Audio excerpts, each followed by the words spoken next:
मतलब पहले appeal withdraw होगी, हाँ तब विक्रय पत्र निष्पादित होगा। हाँ, दोनों पक्ष सहमत है लॉर्डशिप हाँ इस बात को हाँ। एक तो लेकर के, क्योंकि तो विक्रय पत्र में, अब विक्रय पत्र निष्पादित होगा तो विक्रय पत्र में कंसिडरेशन क्या रहेगा? ये जो एग्रीमेंट है लॉर्डशिप इसी वो आधार पर। मतलब वो एग्रीमेंट तो कंसिडरेशन के रूप में माना जाएगा, that is a valid consideration.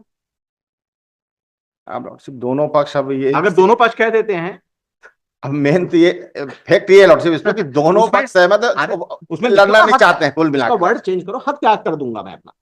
ठीक है आप, मेन मेन फैक्ट यही है लॉर्डशिप कि चलिए दोनों आगे पक्ष माननीय उच्च न्यायालय के समक्ष अब अपील में आना नहीं चाहते हैं, वो तो आपसी विड्रा कर लीजिए ना आप, सुलहनामा करके। विड्रा कर लीजिए। ये हो चुका सर, आउटसाइड भी हो गया सब। नहीं, आउटसाइड में अपना वो लोग सब सेटल कर लिए हैं सर। हाँ तो आप सेल डीड नहीं करोगे तो मामला तो होगा ना। तो सेकंड फर्स्ट कंडीशन से थर्ड कंडीशन हिट हो रही है, अब मतलब क्या? हाँ? हालांकि वैसा दोनों पक्ष तो खैर नहीं अरे कहेंगे, अब एक ही फैमिली से, एक ही फैमिली मेंबर है सर सब, क्या- तुम,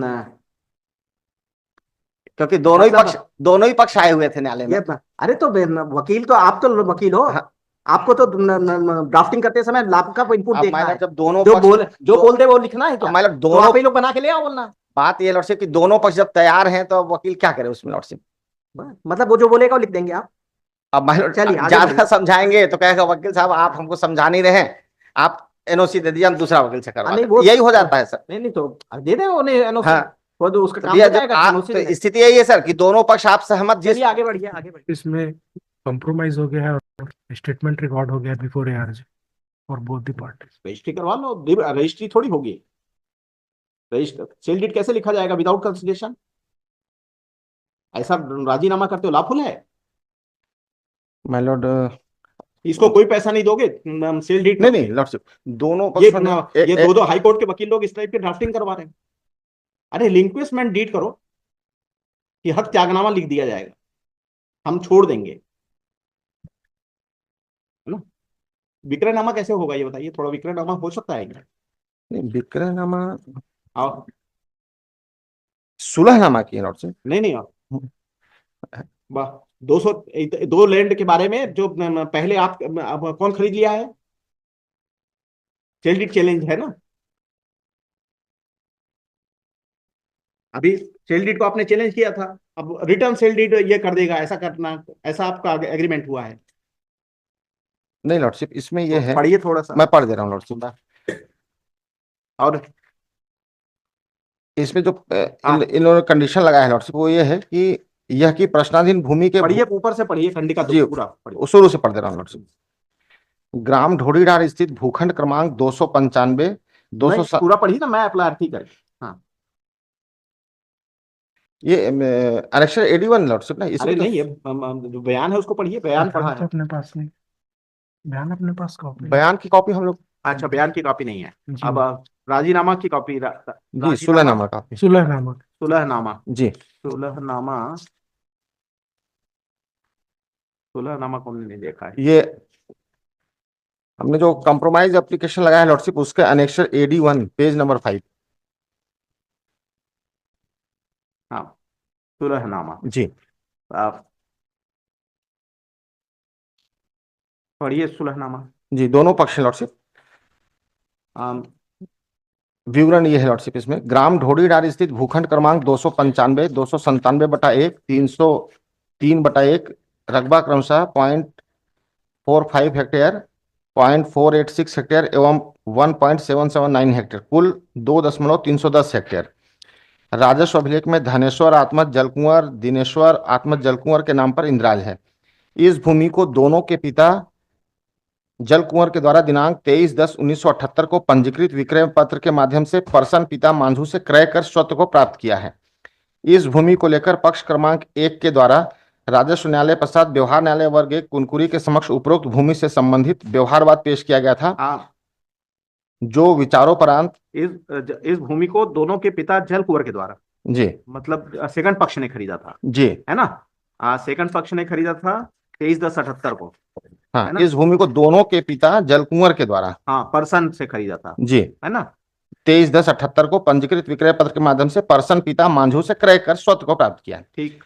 इस भूमि को लेकर पक्ष क्रमांक 1 अर्थात लॉर्डशिप ये दुबराज राम वगैरह हाँ लॉर्डशिप हाँ। के द्वारा राजस्व न्यायालय पश्चात व्यवहार न्यायालय वर्ग एक कुनकुरी के समक्ष उपरोक्त भूमि से संबंधित व्यवहारवाद पेश किया गया था, जो विचारों उपरांत प्रस्तुत व्यवहार न्यायालय वर्ग एक के द्वारा पक्ष क्रमांक 1 का व्यवहारवाद खारिज किया गया, जिसके बाद पक्ष क्रमांक 1 के द्वारा जिसकी अपील अपर जिला न्यायाधीश महोदय कुनकुरी के समक्ष प्रस्तुत किया गया था, जो विचारोपरांत अपर जिला न्यायाधीश के द्वारा पक्ष क्रमांक 1 के द्वारा प्रस्तुत व्यवहार अपील निरस्त कर दिया। मतलब दोनों कोर्टों से खारिज होगी लॉर्डशिप।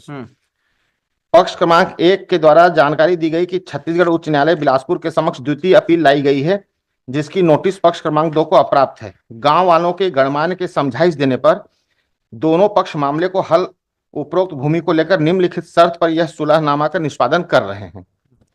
अब दोनों पक्षों ने यह सुलहनामा किया लॉर्डशिप, यह कि प्रश्नाधीन भूमि के भूखंड क्रमांक 303/1, जिसका कुल रकबा 1.709 हेक्टेयर में से 0.240 हेक्टेयर लगभग 60 डिसमिल की भूमि जो पीछे तरफ के हिस्से का बड़ा खेत का भाग है एवं खसरा नंबर 297/1 रकबा 0.486 हेक्टेयर में से पटई गोड़ा करंज पेड़ की भूभाग का रकबा 0.202 हेक्टेयर 50 डिसमिल कुल 2 खसरा नंबर कुल रकबा 0.442 हेक्टेयर की भूभाग की भूमि पक्ष क्रमांक 2 पक्ष क्रमांक 1 को कब्जा सौंपकर अपना स्वामित्व हक को सदैव के लिए छोड़ देगा। अब यहीं पे रुकिए जी। आप कौन सी वाली जमीन छोड़ देगा 297/1 में? आपने ये जो जो ड्राफ्टिंग की है कौन सी जमीन छोड़ देगा? उसका पहचान क्या है? उसका उत्तर क्या रहेगा, दक्षिण क्या रहेगा, उसका सीमांकन क्या रहेगा? करंज का पेड़ कल कट जाएगा तो हो गया तो यहाँ पर करंज का पेड़ था, यही विवाद रहेगा। ये जो शेड्यूल अ और ब में है अरे लॉर्डशिप, आपने 50 डिसमिल जो लेना चाहे हो, ऊपर के पटवारी मैप बनवा लो, कुछ करवा लो, समझे ना? ला तो लॉर्डशिप एक काम करते लॉर्डशिप, ये जो मतलब कौन सी किसको दी जाएगी, क्या है? चौहद्दी बनवा देते हैं लॉर्डशिप, पूरा चौहद्दी बनवाइए और रजिस्ट्री करवा लीजिए जो करना है ना? हक त्यागनामा आगे पढ़िए, चलिए। हाँ अच्छा लॉर्डशिप, कब्जा स्वामित्व को सदैव के लिए छोड़ देगा। पक्ष क्रमांक 1 के द्वारा दायर द्वितीय अपील उच्च न्यायालय बिलासपुर के लंबित प्रकरण को वापस लेकर उसकी प्रति द्वितीय पक्ष को दिखाए जाने पर छोड़ी गई उक्त भूमि का विक्रय पत्र पक्ष क्रमांक 1 के पक्ष में निष्पादित कर देगा। मतलब पहले अपील विड्रॉ होगी, हाँ, तब विक्रय पत्र निष्पादित होगा। हाँ, दोनों पक्ष सहमत है लॉर्डशिप हाँ, इस बात को हाँ, लेकर के। क्योंकि तो विक्रय पत्र, अब विक्रय पत्र निष्पादित होगा तो विक्रय पत्र में कंसिडरेशन क्या रहेगा? ये जो एग्रीमेंट है लॉर्डशिप इसी आधार मतलब एग्रीमेंट तो कंसिडरेशन के रूप में माना जाएगा, that is a valid consideration. अब लॉर्डशिप दोनों पक्ष, अब ये अगर दोनों पक्ष कह देते हैं, अब मेन तो ये फैक्ट ये लॉर्डशिप इसमें कि दोनों पक्ष सहमत है, उसमें लड़ना नहीं चाहते हैं, कुल मिलाकर वर्ड चेंज करो, हक त्याग कर दूंगा मैं अपना, ठीक है? आप मेन फैक्ट यही है लॉर्डशिप कि दोनों पक्ष माननीय उच्च न्यायालय के समक्ष अब अपील में आना नहीं चाहते हैं, वो आप विड्रा कर लीजिए ना, आप सुलहनामा करके विड्रा कर लीजिए। ये हो चुका सर, आउटसाइड भी हो गया सब। नहीं, आउटसाइड में अपना वो लोग सब सेटल कर लिए सर। हाँ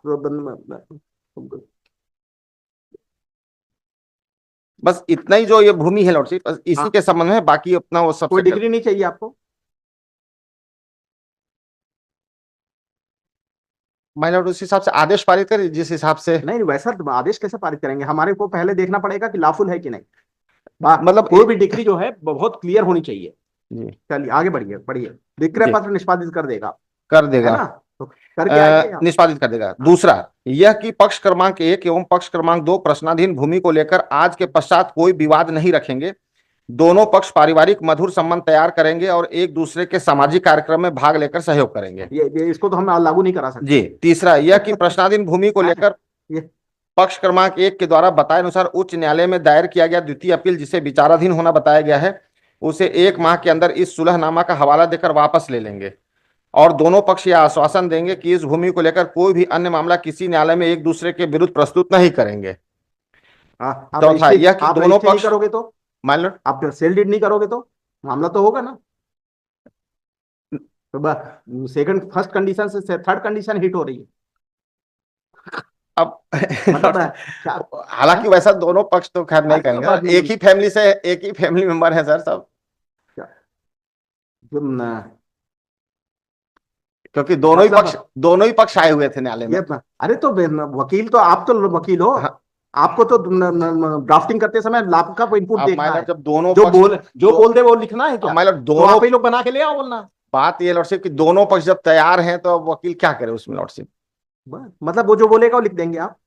अब माइलर चलिए आगे ज्यादा बढ़िए। समझाएंगे तो कहेगा वकील साहब आप हमको समझा नहीं रहे हैं, आप एनओसी दे दीजिए, हम दूसरा वकील से करवा नहीं वो लेते, यही हो जाता है सर। नहीं नहीं तो दे दें उन्हें एनओसी। हाँ वो तो उसका तो काम भैया हो जाएगा, एनओसी तो देने। स्थिति यही है सर कि दोनों पक्ष आप सहमत जिस चलिए आगे बढ़िए, आगे बढ़िए। माय लॉर्ड अगला कंडी का है यह कि दोनों पक्ष राजीनामा के अनुसार अपने अपने भूभाग को स्वतंत्र काबिज होकर कमाएंगे तथा भूमि के विस्तार एवं क्रय विक्रय तथा अन्य प्रकार से उपयोग करने हेतु स्वतंत्र होंगे। यह कि प्रश्नाधीन भूमि के खसरा नंबर 297/1 की बचत भूमि को पक्ष क्रमांक 2 बिक्री करने की स्थिति में सर्वप्रथम पक्ष क्रमांक 1 को सूचित करेगा। पक्ष क्रमांक 1 के द्वारा उक्त भूमि को खरीदी नहीं करने की परिस्थिति में अन्य किसी व्यक्ति को पक्ष क्रमांक 2 बेचने हेतु स्वतंत्र होगा। मतलब अगर बेचना चाहे तो हमको बता दे, हम खरीद लेंगे, और अगर हम जब नहीं खरीदेंगे तब ये बेच दे। ये कौन से एक्ट के तहत इसको अग्र क्रय अधिकार दिया आपने? नहीं, एक तो लागू कौन हो से रहा कानून है के तहत दिया आपने? एक तो नहीं है सर, इस क्लियर कट है। तो फिर मतलब वो आपसी सामंजस्य पे ये तो समझौता ये लोग किए हैं, क्योंकि दोनों की जमीनें एकदम लगी हुई हैं सर वहां पे, जैसा दोनों पक्ष ने बताया माननीय न्यायालय को नेक्स्ट अरे तो बताया तो कि हमारी दोनों जमीनें लगी हुई हैं साहब। आपको मुझे आप पार्टी मत बताइए, कानून बताइए सर कि इसको मैं कंडीशन इन लोग लगाए हैं, कैसे लगाऊं? जो कंडीशन लगाए हैं सर उसमें तो कई में कंडीशन में कानून तो सर एप्लीकेबल नहीं हो रहा है, तो समझ में आ रहा है। हाँ। अब वो कैसे बोलेगा कि अब हमारा मधुर संबंध स्थापित अब करवाएं। उसमें जो वर्ड आया है ऑर्डर 23 रूल 3 में लॉफुल होना चाहिए, तब कोर्ट मोहर लगाएगी। अब उस पे ले आइए कुछ कि हाँ भाई मानी ले रहे कुछ रास्ता बता सर, वसी करवा दे, क्योंकि हम नहीं बताएंगे, हमारे पास थोड़ी रास्ता है। मैं एडवाइजरी जुडिक्शन में थोड़ी बैठा हूँ। अब दोनों पक्ष करने की जुडिक्शन में बैठा दोनों पक्ष इसी में तैयार है लॉर्डशिप कि हम लोग बिल्कुल सहमत हैं और नहीं लड़ना चाहते। उसमें वही है कि उसमें जाके रजिस्ट्री करवा लो, हक त्यागनामा करवा लो, ताकि जो और बकायदा पटवारी से जाके कंप्लीट वो ले लीजिए, लैंड आइडेंटिफाई करवा लीजिए, है ना, उसके नाम से चढ़वा लीजिए, और उसके बाद में अपील विड्रा कर लिए। ये नहीं कि बीच में एकदम से विड्रा करके फिर और विवाद को वो आप अभी नहीं करेंगे, पिताजी लोग। हाँ, बच्चे आने वाले समय में उसका बेटा आएगा, किसी अच्छे वकील को दिखाएगा, बोलेगा अरे बहुत बढ़िया केस है। ठीक है लॉर्डशिप, पटवारी से इनको बोल देते हैं बनवा लें, माय लॉर्ड उसको पेश कर पटवारी से बनवा के उसको जाके उसमें हक त्यागनामा करवा लीजिए जी। ठीक है, विक्रयनामा नहीं कराइए, है ना। हक त्यागनामा में तो आपस में हो गया था, विवाद है, इस कारण से अब आपसी सहमति के आधार पर सामाजिक सब उस तरीके में अपने इसका अपना पूरा हक इस पर छोड़ता हूं करके, ठीक है। ठीक है लॉर्डशिप, 2 सप्ताह का टाइम दे दीजिए इसमें। और देख लीजिए किसमें स्टाम्प ड्यूटी बच सकती है, जो कम और मतलब ज्यादा कम लग सकता है जी। यहाँ कंप्रोमाइज में अगर आप चाहें तो यहाँ कंप्रोमाइज भी होगा, परंतु ये भी रजिस्ट्री रिक्वायर्ड है, क्योंकि कोई भी प्रॉपर्टी जो है 100 रुपए से अधिक की अगर इधर से उधर ट्रांसफर होगी, इवन तो कंप्रोमाइज डीड से भी, ठीक है, अगर रजिस्ट्री करवा लेते हैं तो फिर उस पार्ट में नहीं लगेगा। और या तो लेकिन फिर सीधा सीधा ये जो है, और लोग कराते नहीं है, नॉर्मली नहीं कराते, ठीक है, या तो फिर सीधा सीधा भी ड्रॉ कर लें लॉर्डशिप, सीधा सीधा ये है। वो ना विड्रा कर लीजिएगा, विड्रा, लेकिन विवाद बना रहेगा। हाँ नाम तो इसका चढ़ेगा नहीं, हाँ, जब तक इसका नाम आएगा नहीं तब तक चढ़ेगा नहीं, कुछ ना कुछ टाइटल का डॉक्यूमेंट चाहिए। वो पटवारी से बनवाना ठीक रहेगा सर, उसको नहीं, कुछ ना कुछ तो टाइटल का डॉक्यूमेंट चाहिए ना, कोर्ट की डिग्री चाहिए, फिर इसके आधार पे तब तो नाम चढ़ेगा। और नहीं तो फिर कहीं थोड़ा बहुत जो उसका जमीन है दूसरी जगह जमीन खरीद ले भाई। आप आदमी को किसी जमीन से ही वो थोड़ी रहता है, नेसेसरी 10% स्टाम्प ड्यूटी का जो पैसा लग रहा है ना, वो मिलाते हुए इस जमीन को जो आप आदमी आप छोड़ ही रहा है, अगर वेल कंडीशन है और खरीदने की ताकत रखता है ये आदमी, तो दोनों को भी अपने पास ही बनाए रखे। मतलब बहुत सारे बेस होते हैं, पर ऐसा बेस होना चाहिए जो क्लियर कट हो। देख लीजिए। ठीक है साहब, 2 सप्ताह का टाइम।